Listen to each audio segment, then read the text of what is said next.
Buenas tardes, me llamo Anicet Cosialls, soy profesor del Instituto de Guindabols de Lleida y me presento a Ciencia en Acción en la modalidad de demostraciones de química con un proyecto titulado Experiencias trascendentes de química. A continuación voy a presentar 5 demostraciones de química que marcaron un antes y un después en el desarrollo conceptual de la química. En la primera experiencia se trata de poner a prueba el principio de conservación de la masa establecido a finales del siglo XVIII por Lavoisier. Lo que haremos haremos reaccionar vinagre, es decir, el ácido acético del vinagre, haremos reaccionar vinagre, que es un ácido débil,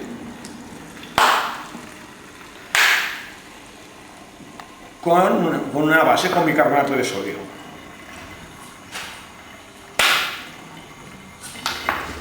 ¿Vale? El bicarbonato lo introduciremos en un globo. Bicarbonato, que lo tenemos pulverizado.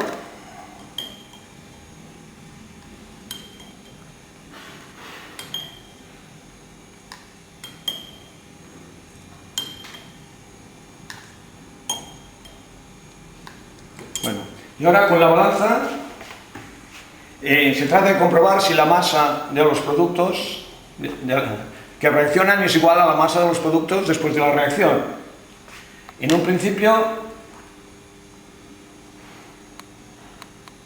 la masa de los productos de la materia que reaccionará juntamente con el globo y la botella que no interviene en la reacción son 100,1,90 gramos. Ahora se trata de ver, vamos a conectar el globo y ahora haremos caer el bicarbonato, vemos y efectivamente parece que no se conserva la masa, ¿no?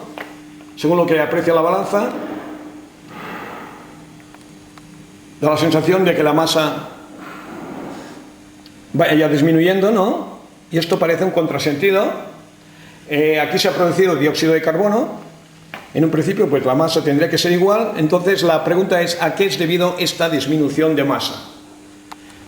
Pues efectivamente la explicación está en que al formarse el dióxido de carbono, el globo se hincha y el globo desaloja aire. Entonces, si aplicamos el principio de Arquímedes, pues el sistema, es decir, el globo actúa sobre él la fuerza extensional que da la sensación de que la masa no se conserva. Sería una experiencia para consolidar el principio de conservación de la masa y al mismo tiempo pues, relacionarlo con el principio de Arquímedes. Uno de los experimentos históricos que cambiaron la forma de ver la química y que hizo que la química evolucionase muy deprisa fue la construcción de la primera pila por Volta en 1800.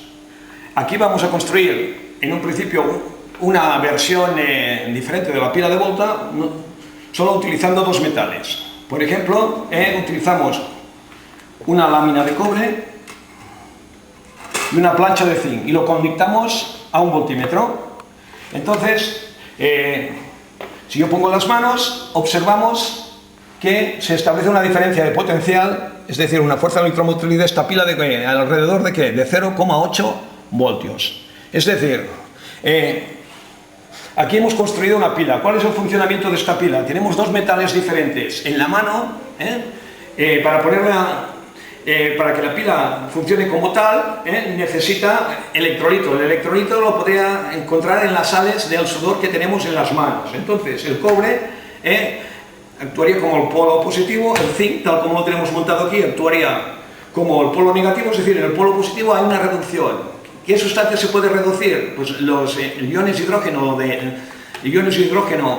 que están presentes en el agua del sudor de la mano se reducirían a hidrógeno. ¿Qué pasaría en el otro electrodo? En el otro electrodo tiene que haber una oxidación, pues el zinc se oxidaría a zinc 2+, entonces liberaría 2 electrones que irían circulando por el circuito y atravesarían mi cuerpo. ¿Vale? Esta experiencia también la vamos a utilizar para determinar cuál es la resistencia eléctrica del cuerpo humano. Hemos visto que la diferencia potencial son 0,74 voltios, ahora lo que haremos es medir la intensidad que circula por el circuito. Cambiamos el test en la modalidad amperímetro, de tal manera que marque le pongo la escala 200 miliamperios, y ahora vamos a mirar cuál es la intensidad que circula por mi cuerpo.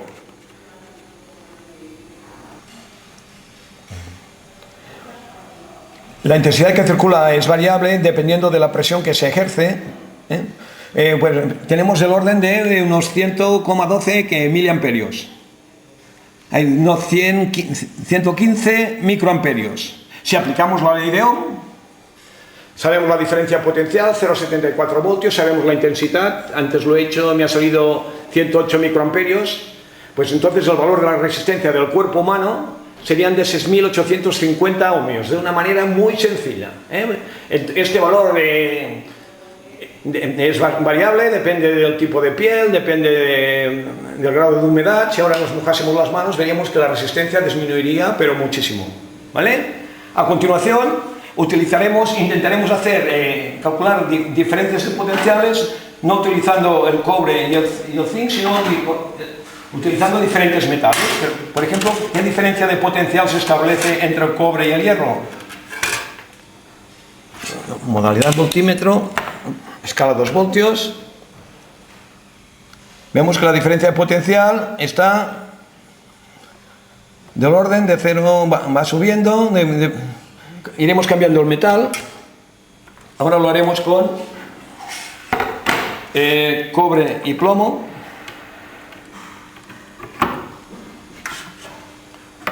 Con cobre y plomo.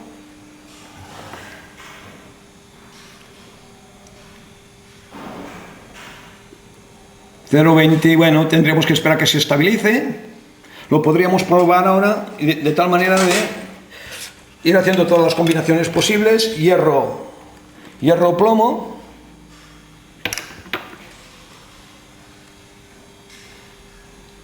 Y entre el plomo y el zinc, si anotamos todos estos valores en una tabla, podemos encontrar la serie electroquímica de los metales. Aquí tendríamos registrados las pilas. El cobre utilizando como polo positivo entre cobre y hierro 0,32 voltios, cobre y plomo 0,39, cobre y zinc 0,80. Si tenemos en cuenta que la diferencia potencial, que la fuerza electromotriz de una pila es el potencial normal de reducción del cátodo menos el potencial de reducción del ánodo, y asignando, por ejemplo, en valor 0 al potencial de reducción hierro, podríamos obtener valores de potenciales normales de reducción y de esta manera obtener la serie electroquímica, es decir, observamos que el metal, el alímer más reductor es el zinc y el metal más oxidante es el cobre. El descubrimiento de la pila de Volta en 1800 posibilitó el descubrimiento de nuevos elementos. Y fue la pila, se hizo pasar la corriente a través de disoluciones. Entonces esto dio lugar a una técnica nueva, un fenómeno nuevo que fue la electrolisis. Para ilustrar el fenómeno de la electrolisis, hemos propuesto este experimento. Haremos la electrolisis del agua, pero para hacer la conductora utilizaremos como electrolito una sal de nitrato de potasio. ¿Vale? Entonces, utilizaremos dos electrodos, el cátodo, que en este caso será el polo negativo, y el ánodo. Será conectado al polo positivo de una pila. ¿Vale? El ánodo tiene forma circular y el cátodo iría al centro. Debajo del matraz allí, de la cápsula de Petri, donde haremos el experimento, hemos colocado un imán. De esta manera el imán crea un campo magnético de tal manera que el campo magnético está dirigido hacia arriba. Ahora colocamos la disolución donde queremos hacer la electrolisis. En el cátodo, cuando se hace una electrolisis, siempre se produce una reacción de reducción, es decir, los Los iones de hidrógeno del agua liberarán hidrógeno gas. Con lo cual, en el centro, la disolución, que en un principio estaba neutra, pasará a ser básica porque disminuirá la concentración de iones de hidrógeno. Por otro lado, en el ánodo, la reacción que tendrá lugar es que el agua se oxidará a oxígeno, ¿de acuerdo? El pH de una disolución de nitrato de potasio es 7, es una disolución neutra. Ahora le pondremos una gotita de fenoftaleína y la gota de fenoftaleína. Y la fenoftaleína en medio neutro es de color incoloro. Bueno, pues ahora para ilustrar el fenómeno de la electrólisis pondremos la pila en funcionamiento. Inmediatamente nos damos cuenta que en el cátodo polo negativo aparece que una coloración de color rosa, y esto demuestra que efectivamente que los iones de hidrógeno positivo se han reducido a hidrógeno, con lo cual el pH de la disolución se ha hecho básico, ¿no? Una de las otras cosas que llama la atención es que el agua empieza a circular. Si nos acercamos y lo miramos, gira en sentido contrario a las agujas del reloj. El hecho de que la disolución gire se debe a que los iones están solvatados y al mismo tiempo estos iones se mueven a una cierta velocidad, de un electrodo hacia el otro, y están sometidos a la acción de un campo magnético perpendicular. Entonces la fuerza de Lorentz es perpendicular al plano que forman el vector velocidad y el vector campo magnético, y hace que el movimiento sea circular.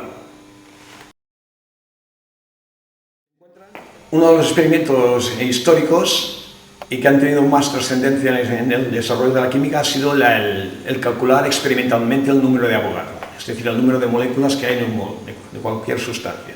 Aquí propongo un experimento sencillo, al alcance de todos, para calcular la constante de Avogadro utilizando un material muy sencillo.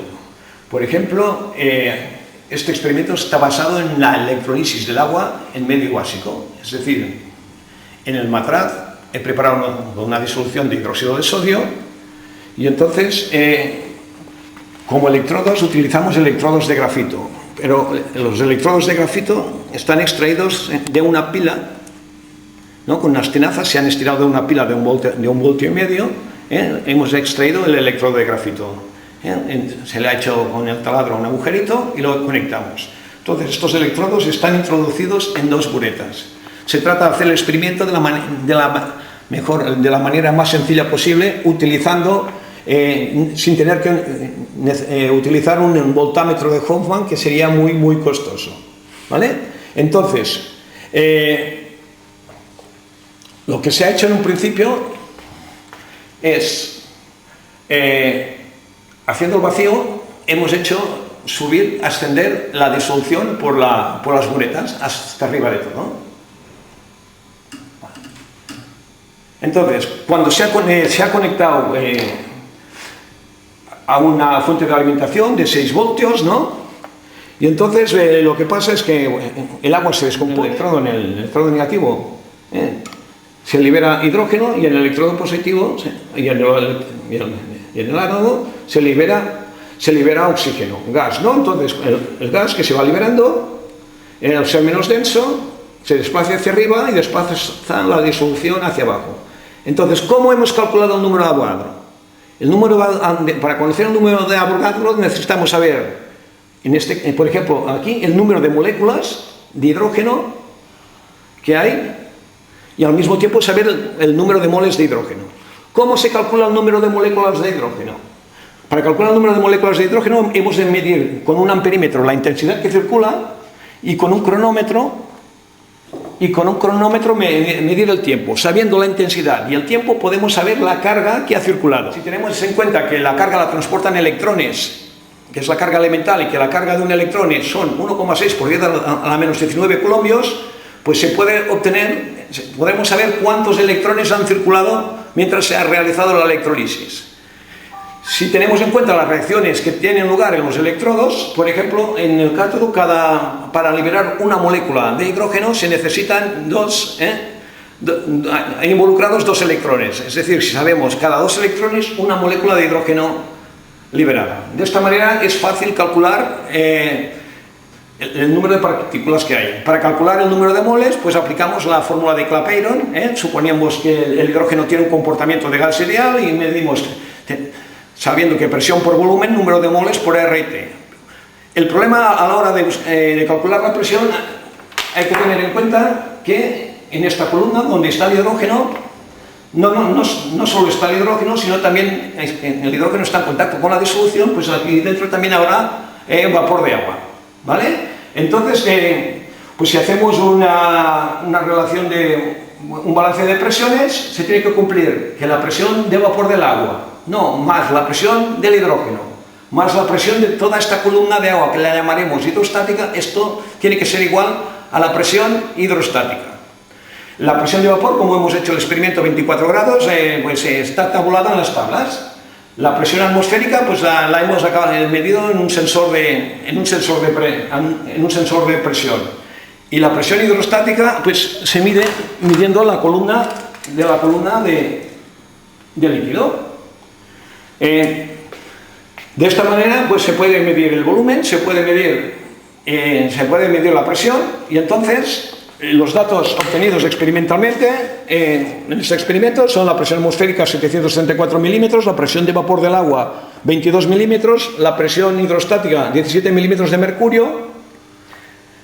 Esto nos dice que la presión del hidrógeno sería de 0,92 atmósferas, el volumen de hidrógeno, mientras se ha hecho el experimento, ha sido de 29,7 centímetros cúbicos, la intensidad mediana, porque va cambiando ligeramente, ha sido de 55 miliamperios, y el tiempo, un poco más de una hora, que ha sido en 4.288 segundos, la temperatura de 297 grados Kelvin, y entonces el número de Avogadro, número de moléculas de hidrógeno, partido por número de moles.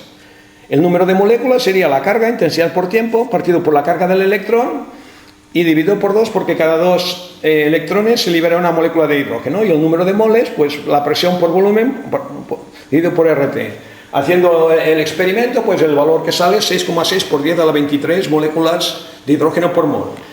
Un experimento muy sencillo. Este experimento, el número de Avogadro, se puede observar, se puede experimentar, que el valor es independiente de la concentración de hidróxido de sodio que se utilice, y es una manera muy fácil de, con este sencillo experimento, de relacionar el mundo macroscópico con el mundo microscópico. El hallazgo del número de Avogadro supuso, entre otras cosas, una prueba de que efectivamente la materia estaba formada por átomos. Otro método experimental de determinar experimentalmente la constante de Avogadro sería utilizar parámetros cristalográficos.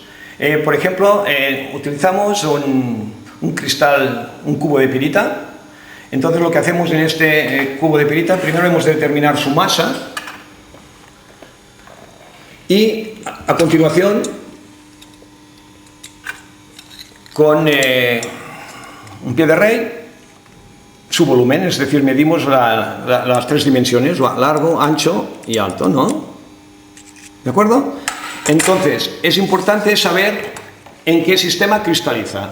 Por ejemplo, la pirita cristaliza en el sistema cúbico, su fórmula es FS2, entonces pues la masa 10,74 gramos, entonces el volumen nos han salido 2,471 centímetros cúbicos, que pasado Armstrongs son 2,431 por 10 a la 24. Se necesita saber el sistema en que cristaliza, en este caso el sistema cúbico, y el espaciado, es decir, la distancia que hay entre dos átomos, por ejemplo, de azufre, que aquí los vemos de amarillo. Este dato nosotros no se puede medir experimentalmente, pero se hace a partir de la difracción de rayos X. Y entonces, pues buscando en alas de cristalografía, pues estos datos podemos saber el volumen de una celda unidad.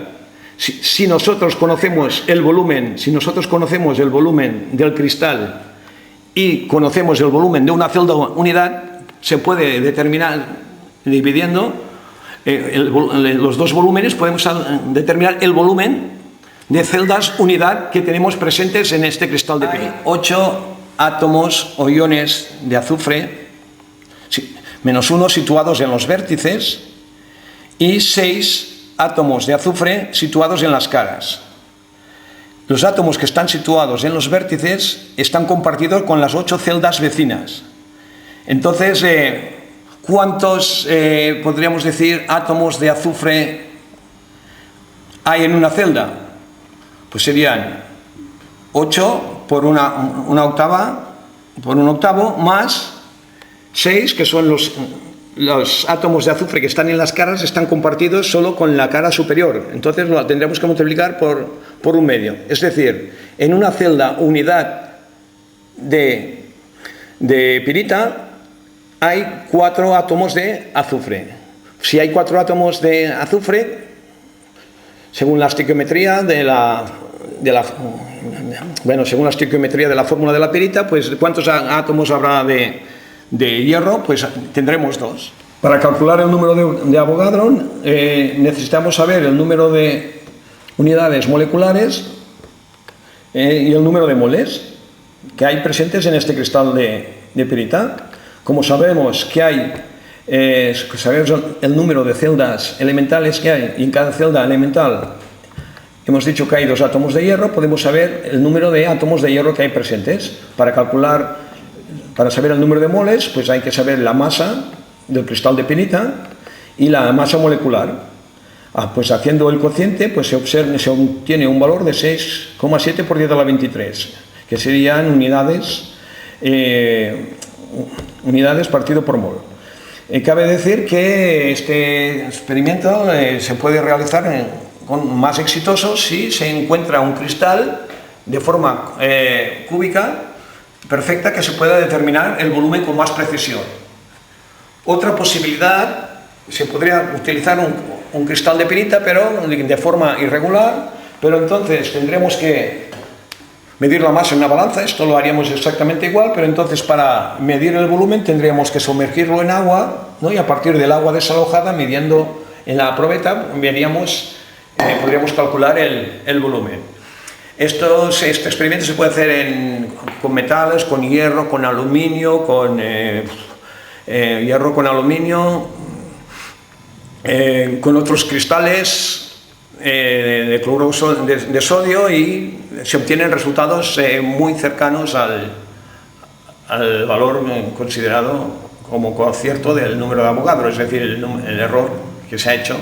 Con estas experiencias he pretendido hacer un pequeño homenaje a todos aquellos científicos, ¿no? Desde Lavoisier, la Volta, pues Amadeo Avogadro, ¿no? Que han hecho posible que la química tire hacia adelante, ¿no? Y que los conceptos químicos vayan evolucionando.